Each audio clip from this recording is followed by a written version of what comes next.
as of today, with reporting new pledges through the day, we are exactly where we were a year ago at this time. And so we know exactly the days that chapters tend to report their pledges, and they're pretty consistent year in, year out in terms of the day that they report. And so again, that's a good sign. Summer recruiting was right on target with what we typically see in the summer. And that's always a very strong indicator of what's going to happen in the fall. I did not know coming into this academic year. We know we typically do well in recession. We haven't had stagflation, haven't even heard that term since I was a freshman in college. Don't know how we do in stagflation. So far, so good. But I will tell you, we're watching very closely, and we're encouraging the men and providing them with as many tools as we possibly can to help in recruitment. And I'm going to get a little more into detail on that to just let you know what we were talking about and continue talking about with the leadership consultants with chapters as it relates to formal recruitment versus informal recruitment. So here we go. Oh, and now I can't. Oh, I can do it this way. Okay, so we are rebranding a little bit. On the right is the redesign of the palm. It's the first time we've had a masthead redesign in 25 years. And so I think it looks like we've brought it into the 21st century. We have been America's leadership development fraternity since the 80s. We remain that. We'll continue to use that moniker, especially with undergraduates, along with ATO leads, ATO thrives, ATO gives. But because of the programming that we have developed over the years, including our leadership development program, but as it relates to things like Encounter and Men of Destiny and Elevate, we have been focusing much more on the overall college man development program. That would also include things like the Berkman. So while it does focus on leadership development to a degree, I think it also focuses on more of the holistic college man development, which we are seeing is in fairly strong demand. I don't think that college men are particularly getting that on campus. And I think that for men in general on college campuses, they don't have a lot of support groups or any kind of visible support from the university as it relates to the fact that they are college men. And so I think that the fraternity is uniquely positioned to be able to do that. And so college man, you're going to be hearing a lot about college man development fraternity and how we are supporting that, but that certainly is anchored by things like Men of Destiny, the Berkman Assessment, and Encounter. I'll also tell you that the NIC, our trade association, is becoming much more aggressive in its advocacy, both in to alumni and in particular to higher education, to our higher education partners, with research, a growing amount of research that is showing that fraternities are very effective in dealing with issues and helping men with issues as it relates to mental health, loneliness, drug abuse, all the things, all the dysfunctions that might come from being isolated. And you probably read, because a lot of trees have been sacrificed for all of the articles talking about the Z Gen or Gen Z or the Zoomers generation being the loneliest generation alive today, including the pre-boomer generation. And so that makes quite a statement. So the NIC has stepped up aggressively, and a growing amount of research is supporting the fact that fraternity matters, and it gives us additional ammunition to fight against deferred recruitment on campuses, and have been very effective at rolling back some deferred recruitment programs and stopping other host institutions that were considering deferred recruitment. We know from the research, multiple studies, that the most impact that fraternity has in combating everything that I talked about and building community is if a first semester freshman has the opportunity and decides to join a fraternity. And so the fact that higher education in some cases was prohibiting that was not helpful to the men who were on campus who wanted to join a fraternity. It was having the opposite effect of what the conventional wisdom suggested.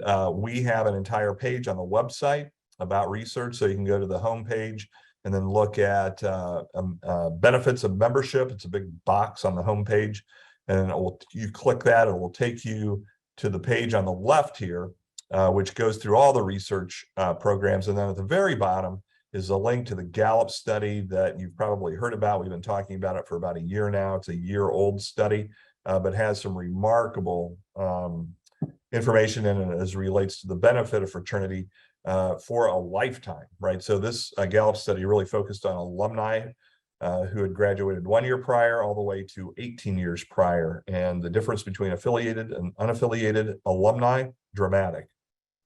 10, 20, in some cases, 30 points difference in thriving and well-being, as Gallup defines it. So you might want to take a look at that. So this is the second year that we do what we call a climate survey with the undergraduates. Last year, we started our first one because I had a couple of very specific questions that I wanted to get some feedback from the undergraduates on.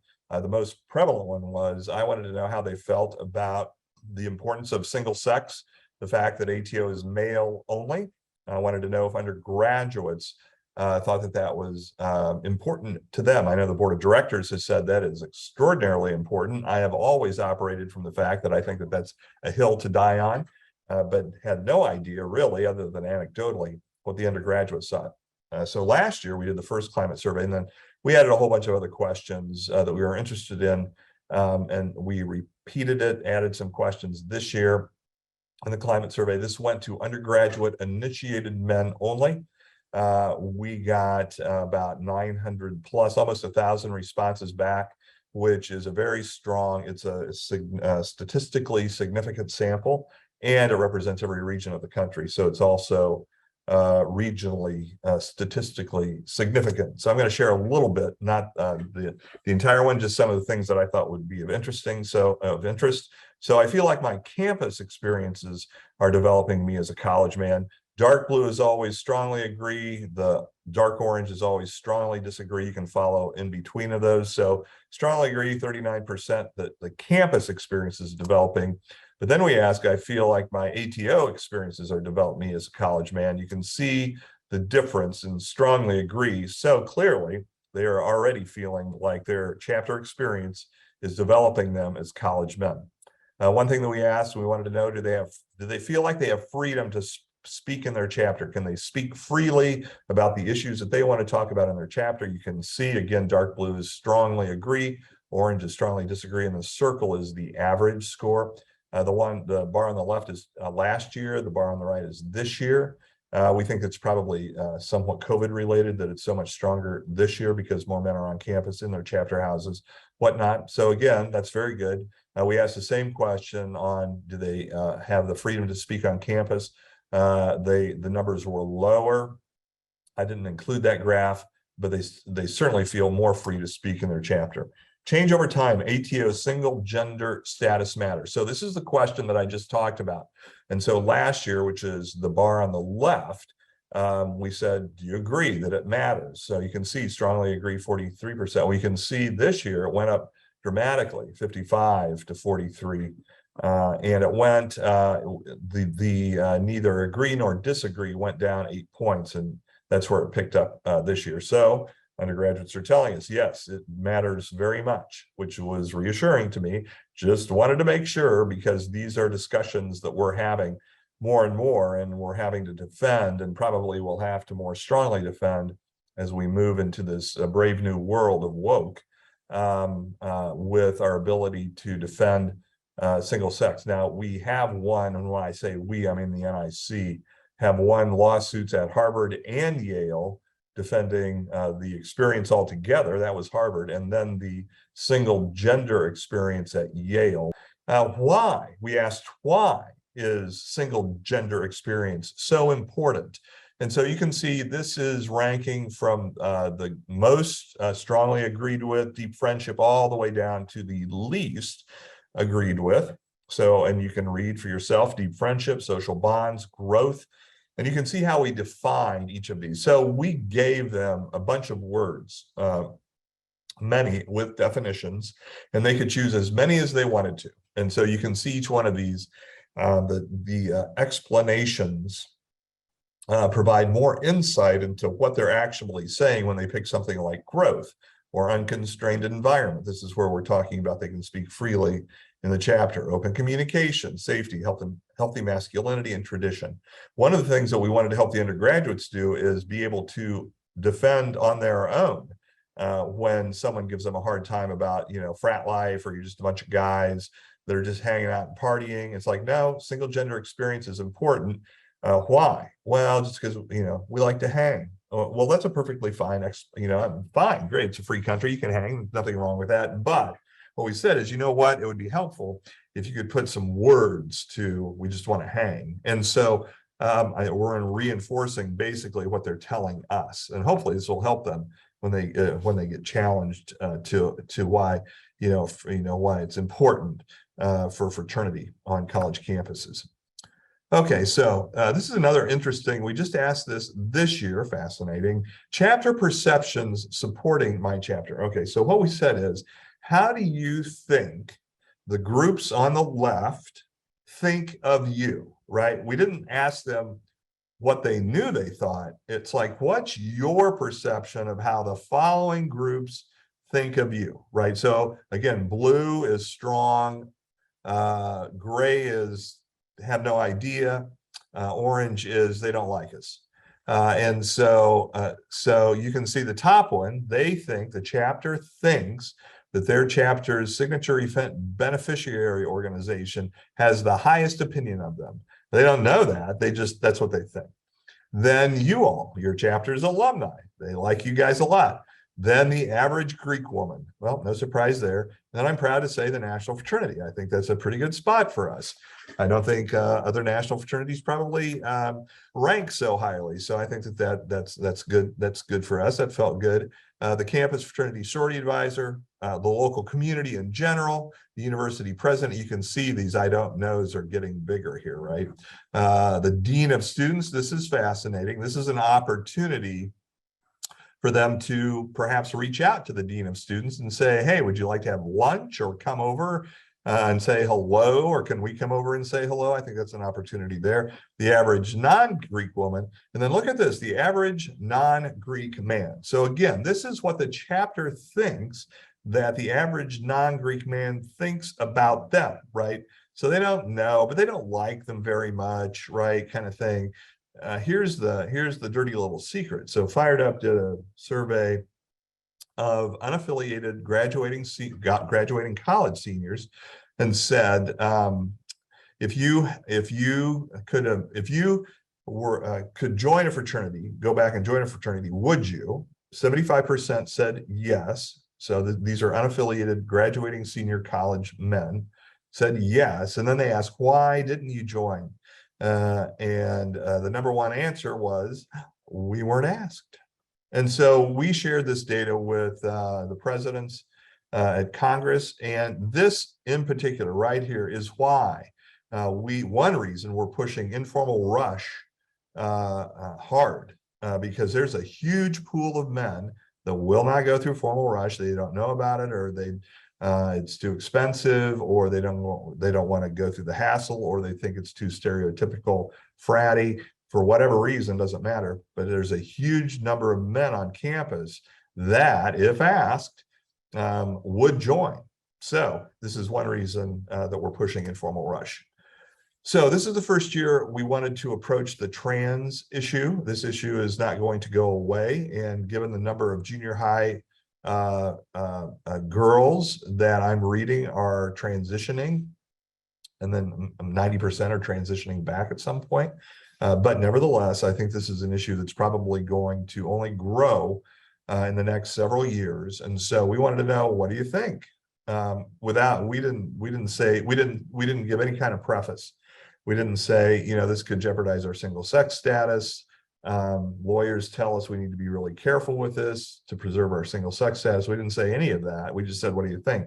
And what screamed at us was this gray area. What this tells us, and what we said is, I would support, my closest fraternity brother would support, my chapter would support, right? So what this tells us is they just haven't talked about it, right? They don't know, have no idea, haven't thought about it, haven't talked about it. And so we just wanted to know. We're engaging those discussions a little bit. our advice is to not, because the lawyers tell us until we have a definitive on how that is going to impact our potential ability to defend single sex, that we're in murky water. So that's where we are with that. If you get questions from that, you can certainly shoot them my way or Chris's way. We'll be happy to talk to the chapter president. We went over this in some, we didn't spend too much time on it. The president's retreat, we spent a little bit of time.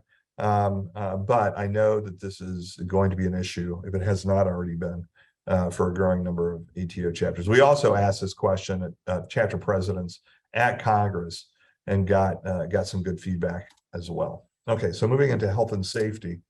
I read this article this morning, shocking, because generally speaking, when we look at chapters, when we say a chapter has a drug problem, we're probably looking at cocaine, heroin, other oxy, those kinds of things. If we're testing a chapter for drugs and they're popping for weed, we're not overly concerned unless the concentration levels are really high, which doesn't happen very often. But this article was eye-opening. I put a QR code. If you're interested in the link to this article, I would encourage you to read it, not just because of ATO, but it is the strength of marijuana. Basically, the article says the strength and how pharmaceutical companies are refining the marijuana is making this so potent that is all it's worse than nicotine once you start to quit,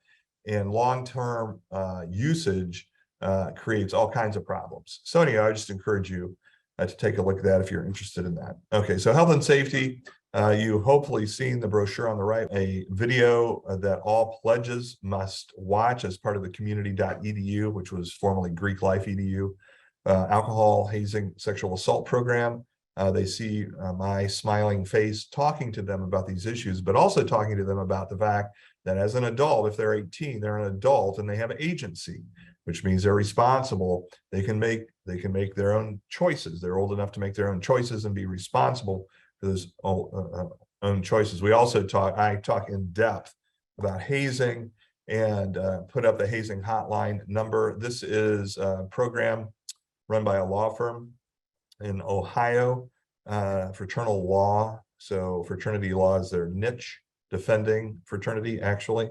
And so they have they man a hazing hotline. And so you can see on the left all the men's groups. There are a number of women's groups that support it as well, but the men's groups that support it, including us, it's anonymous. And I probably get, I don't know, 3 or 4 a semester. Some pan out, some don't. We respond to all of them. Certainly, if you see any hazing and you don't want to you want to use the hazing hotline, by all means. We just need to know the campus, and then we can follow up. Big Little Brothers. Okay, so this is the big topic. We had an Atlanta focus group with these chapter presidents. We brought them in for 24 hours at the airport, and we ran them through some exercises and why we're getting rid of Big Little Brothers, why we have to, what the things are that they think are important to keep, and what the things are that are problematic. This is what they said they liked about it. They liked the leadership development that they had. Pledges had better credibility because their big was highly respected if he was a senior within the chapter. Helped the little navigate chapter and have a voice, have a voice in the chapter. Provided older perspective on just how things work. Role model in faith issues. Connected little to other guys he would never have connected with in the chapter. So these are all good things, and I agree. These are all good things. And I told the guys, look, we're not trying to throw the baby out with the bathwater, but the fact of the matter is we can no longer do Big Little Brother programs. So what they say, okay, so they're basically giving us advice. We asked, what's your advice as we move forward with, this was, of course, pre-Congress, a few months, and they said, well, don't have a room full of guys with no direction or that will produce chaos. Okay, we heard that. Tell them what the limitations are and let them build on that. Okay. Merits of everything in big, little outside of the ceremony, or what we call the reveal. Yes, okay. Emphasize not transferring dysfunctional behavior to another event. So it's like, okay, a Big Little Brother event by another name is still a Big Little Brother event. have something on the table to replace big little. So that's sort of the room full of guys with no direction will produce chaos. And then I get chapter big little changes in best practices. Okay, so we took all that into account. And then we went back, and this is now in Congress, emphasized the dangerous three. These are the three most dangerous nights or days in fraternity. Midnight, which ATO has not typically historically had an issue with. I know other fraternities have. Big little brother. So this is interesting. It's like the more things change, the more they stay the same. So Terry Sterling, 2000, died after a big little brother reveal ceremony at Old Dominion. And so I just highlighted for the guys, again, we made this presentation. It was much more extensive. I'm just giving the highlights of made this presentation at Congress. And so I highlighted, this was an article out of the Washington Post after Terry died. So never woke up the morning of December 1st. And so they put him down. He never woke up. Though ATO members said they checked on him several times during the night, none was alarmed enough by his condition to call for an ambulance until it was too late. That is inevitably what we hear. That was the same thing with San Martinez, other fraternities, same thing. We checked on him all the time. Yes, that's not what to do. You need to call 911. Fraternity members maintain that participating in drinking rituals was strictly voluntary. It wasn't something we understood we had to do. We were asked if we wanted to, and most of the time, all of us did. This is the red herring of hazing that undergraduates rely on all the time. We gave them a choice, and they went ahead and did it. So if they didn't want to do it, they didn't have to. That does not fly. That never works. And pledges are almost always going to feel like they need to do it to not disappoint. If they may feel if they don't do it, they won't get initiated, even though we know that's not true. They don't know that's not true, or just the peer pressure of wanting to please the big brother. And so, oh yeah, it's voluntary. Well, I'm going to do it, even though you said it's voluntary. I'm going to do it because I don't want to disappoint. So, we hear that all the time. Okay. So in the Terry Sterling case, now keep in mind, this was in 2000, 22 years ago. 44 individuals in the ATO chapter were sued individually. And so I want to make sure that is. Now, the San Martinez death, there's a video coming up here in a second. I can't remember which slide it is. So here it is. This is, I'll pause it. I'll go back. This is the police video interviews of guys. Actually, so Terry died probably, I think, about 4 o'clock in the morning, 5, something like this. He was found like at 6:30. Police were there at 7. I was on the phone actually with the chapter president as this was all happening. And so these interviews were like right then.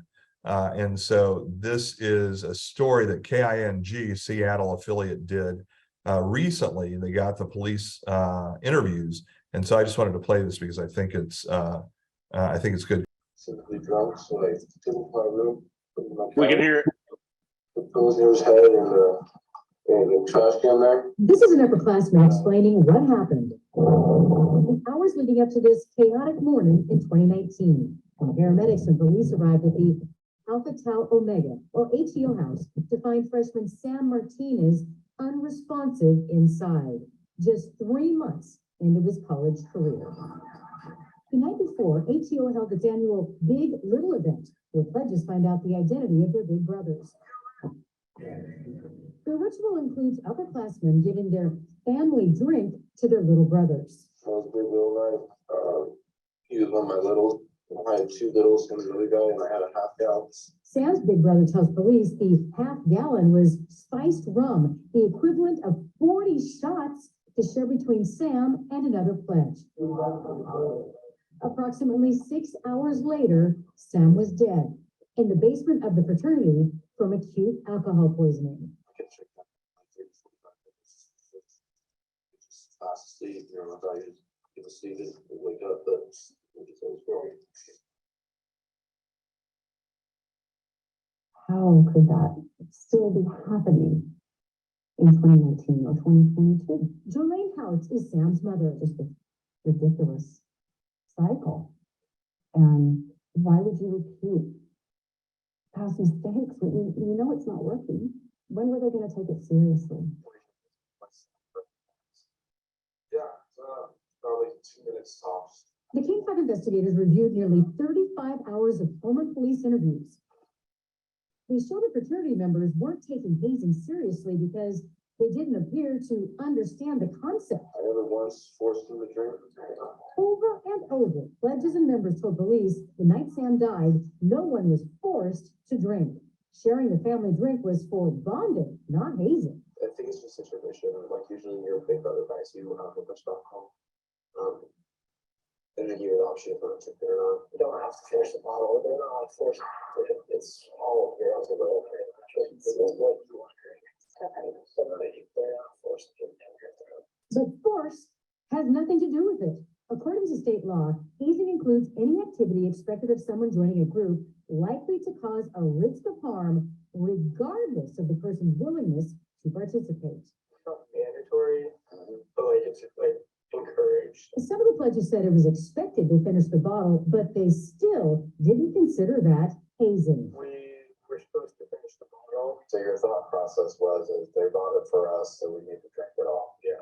Coercion is present even when the members are told what they're doing is voluntary. Hank Newer of Indiana has researched hazing for 40 years. Pledges will go through incredible lengths to try to please the members. Newer maintains a database of all hazing-related deaths in the country going back to 1838.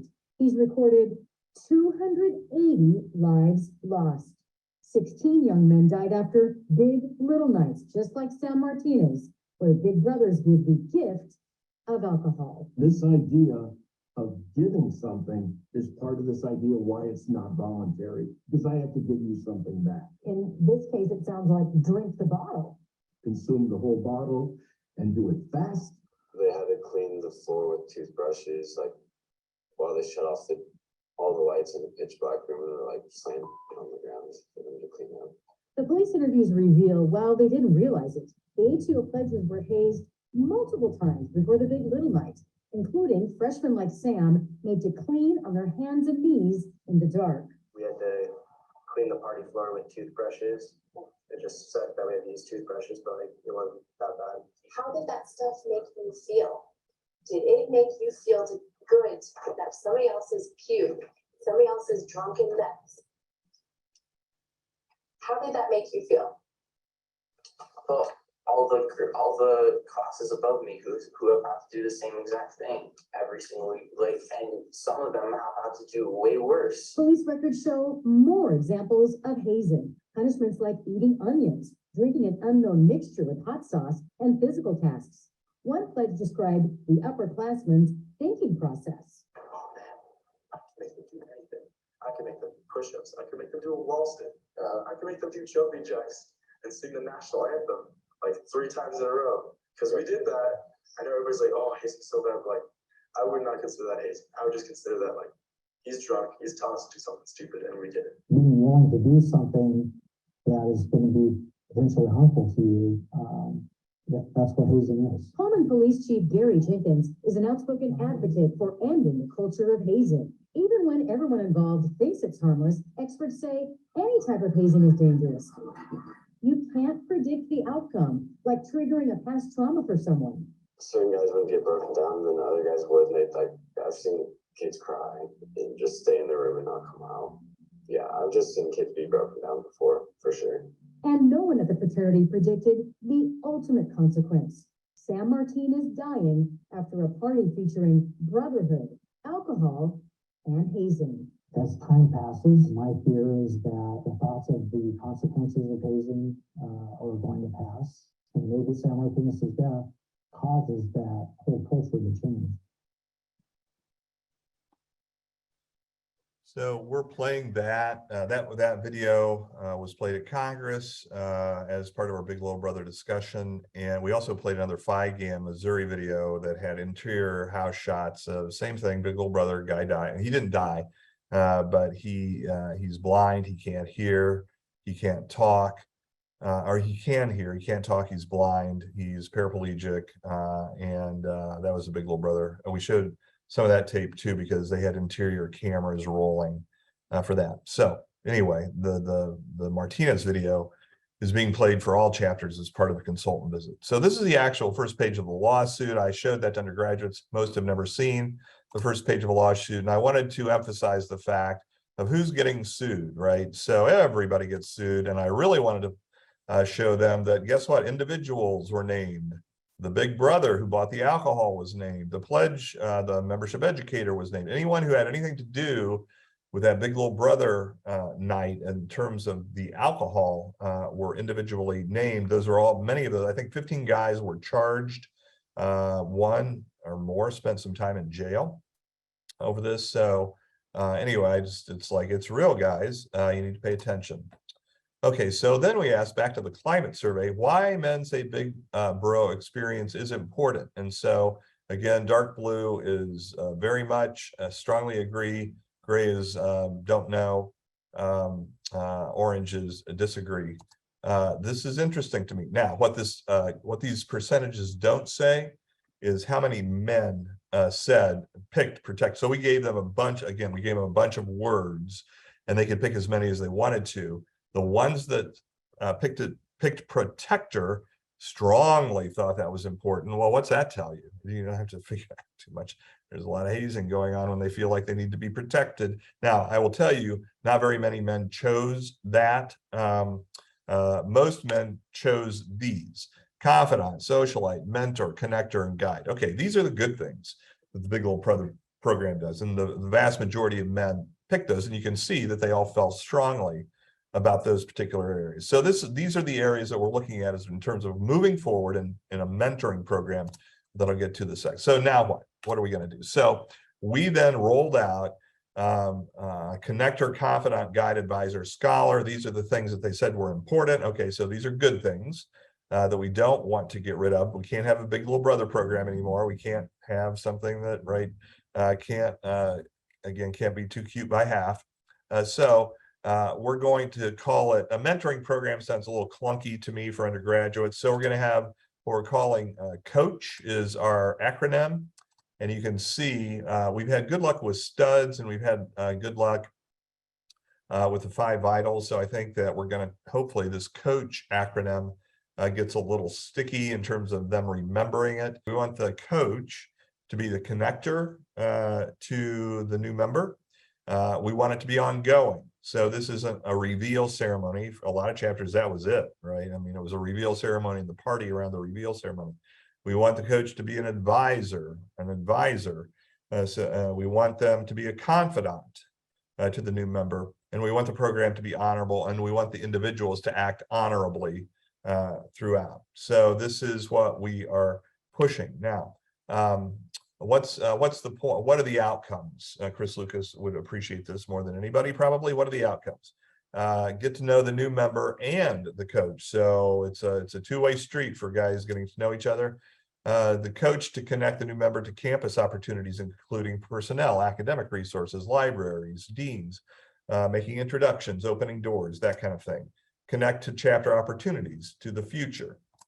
Connect to greater community, signature events, navigating first semester away from home, and questions. So these are all the coach outcomes. Outcomes are very important. We know this. And so these are what we're looking for. And these are the same things that the guys said were important as part of the Big Little Brother program. I agree. Outcomes are key. So matchups. So this is the reveal. How do we get around the reveal issue? Because you've got to meet your big and your little. Somehow they've got to get connected. And so where is the safest place to do that so it doesn't turn into, just sort of veers back into over time, a reveal? And then we get the family. Families are terrible, by the way. Those are a fairly new phenomenon. I would say in the last 20 years, families started. And they're terrible because it promotes the whole families have a drink. So we are strongly encouraging families to disband. We don't want to promote those. In fact, we want to strongly discourage those. So the coach truisms, outcomes are key. Matchups in new business. So this is what we're now, the chapters can do whatever they want, of course, as long as they don't have a reveal. They can match up, and we recommended new business at a regular chapter meeting. It's just an item on new business within the first 2 weeks of starting a pledge. or a new member education program, right? So it's just new business in a chapter meeting. They pair up, they get introduced, and they're off and running. No special ceremony, no opportunity for alcohol. It's part of a chapter meeting. And this is the way that we would suggest doing it, because any other way could lead to potentially a problem. Introduce other actives who can provide more specialized, personalized insight in specific areas of connection. So since it's a coach, you don't necessarily just have to have one coach. You might have a coach who's, for example, a biology senior, and you've got 4 guys in the new member class that are interested in biology. He can meet with them on that topic once, a couple of times, whatever, while he has his primary coach. So there could be a number of men who would be coaches for different men in the new member class. When you're done, you're done. This is not an ongoing thing, right? So you get up to speed. This is not an ongoing after you graduate, after you initiate, you still your coach. No, now if you want to pick another coach and you want to have another mentor or whatever you want to call it, that's fine, up to you. But this is a set time period. You're making the introductions, you're doing the stuff, and it's over. You get a new coach after, you know, if you want another coach to do something else, that's cool. You can do that. Here are, how do you match people? So this was another issue that came out. Exec board should think about men in the chapter who would be good and willing to be coaches, and then assign them. We recommend you do not ask new members for 5 names. Tell new members coach will be your best friend. Do things that promote chapter cliques, i.e. family. So all 3 of these things happen routinely. So ask new members for 5 names. Of course, well, they don't know who really. The exec board should have a better sense of who would be paired up with the guys coming in. Sometimes the expectations are so high, and the former big brothers don't meet up with the very high unrealistic expectations because the pledges were set up. Oh, these guys you'll be friends for life, right? Kind of thing. Well, more times than not, that's not true. And so don't do that. Don't set them up for failure. Here's what the options cannot include. There cannot be any kind of reveal ceremony. Sophomores cannot be a coach, a mentor, anything. They can't participate unless if you got a sophomore new member or pledge, of course, then they can have a coach. But in terms of them being a coach, can't do it. We're specifically prohibited from doing that. Any words that correspond with big, little, for example, pledge dad, pledge son, family, anything. It's like the Supreme Court definition of pornography. When you know it when you see it. Well, the same is true with a big little brother program. You know it when you see it. It can't resemble that. All the dysfunction of that cannot come into play. Reminder that all pledged new member activities are alcohol-free. That's always been true. That's been part of ATO's risk management, health and safety policy since the very beginning in the 80s. And so even a reveal ceremony is violating ATO policies, even though we never really spoke to, we had nothing in writing about prohibiting or any kind of guidance on big little brother programs. However, we were quite strong on the fact that pledge activities must be alcohol-free, and that is still the case. These changes, and we told the undergraduates, we were reminded them, a direct result of the litigation and inability of some chapters to effectively manage their big little brother programs. And so this is why we are where we are. This is not a national dictate. This was dictated to us. Another part of the litigation prompted us to, on the website now, we are putting chapter discipline. If you saw my 60 Minutes story, you saw the clip that they edited way out of context, which is where I said chapter members don't, or where I said undergraduates don't look at websites. Full quote was, undergraduates don't look at websites in determining what fraternity they're going to join. Well, of course, they left that last part out. Well, never mind, because their point was, well, if they could see it, they wouldn't have joined. If they could gone to the website and see what they would have never joined.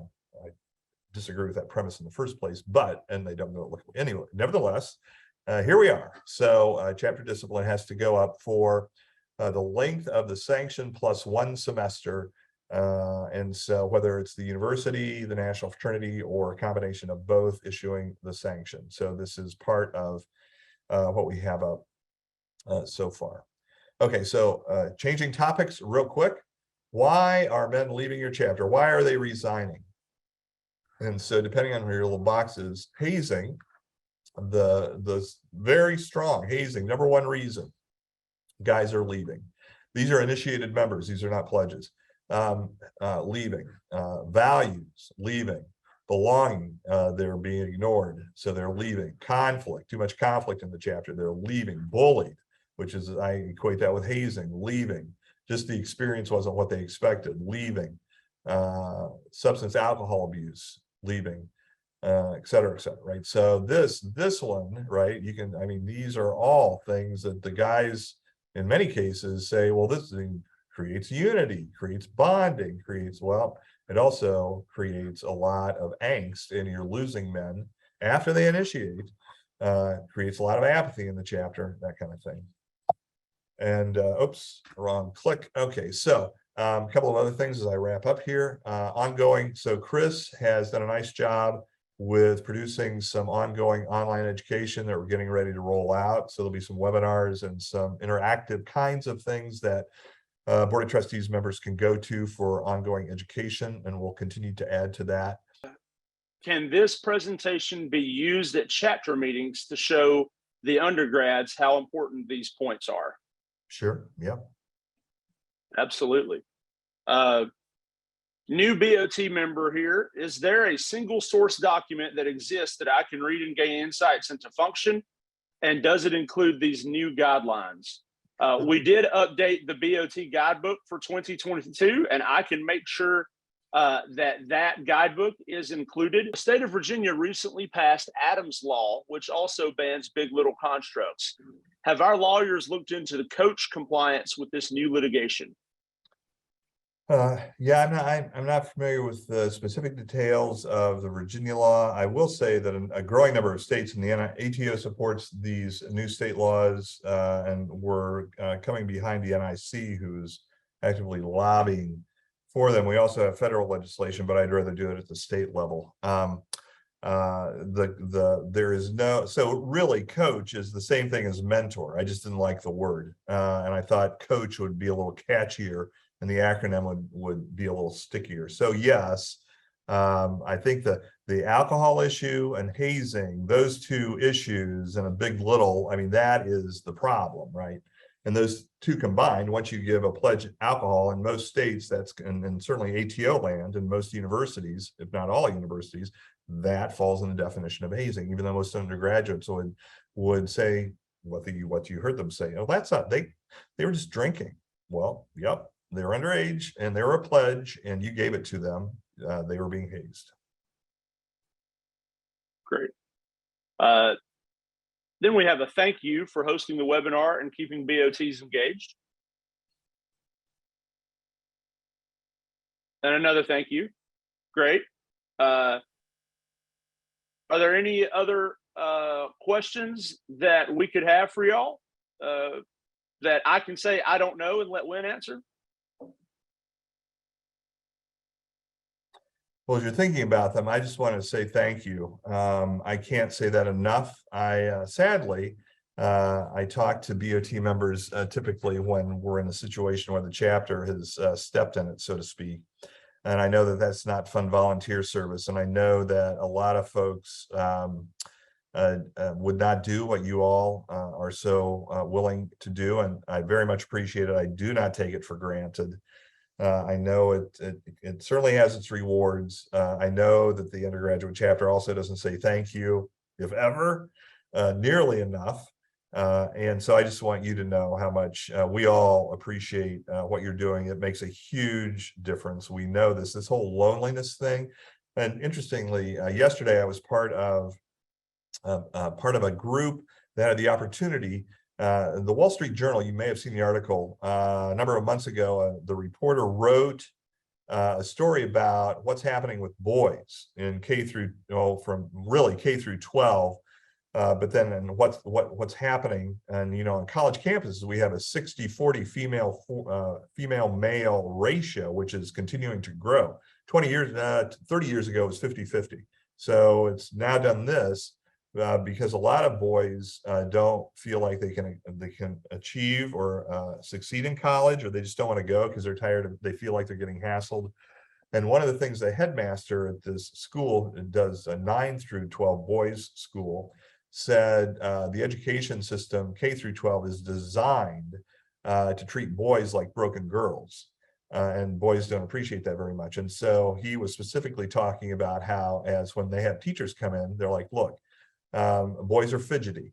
Boys are that don't, and it's not like just let them go wild. He's like, we have rules, we have discipline, but boys are different than girls, of course. And so anyway, they emphasize that. But the interesting thing is that the Wall Street Journal reporter who did this story a number of months ago on what's happening with boys was talking about, especially on college campuses, there are just very few places where college men have the opportunity, I'll call it a support group, I suppose, but I mean, right, every other demographic on that campus probably has some club, support group, something on the bulletin board in the student center or the union that says, you know, we are whatever, wave our flag, come meet, let's, right. College men, not so much, other than fraternity. And the other thing both of them said is adult, like older adult engagement is critically, makes a huge difference, right? So even though they may not say thank you, your presence and your engagement with them is really important for their individual development. And so I can't say thank you enough, and very much appreciate your dedication to and willingness to put in the time for that. Do we have any other questions, Chris? None have come through. So Yep. Thank you, everybody. If you have any questions, you can always email me, give me a call. Chris is always available. He's doing a fantastic job. Very much appreciate him. He is aggressively reaching out, so certainly he can answer probably 99% of your questions and give you support, whatever you need. And I hope we all have a great year, and look forward to doing this again sometime. Take care, everybody.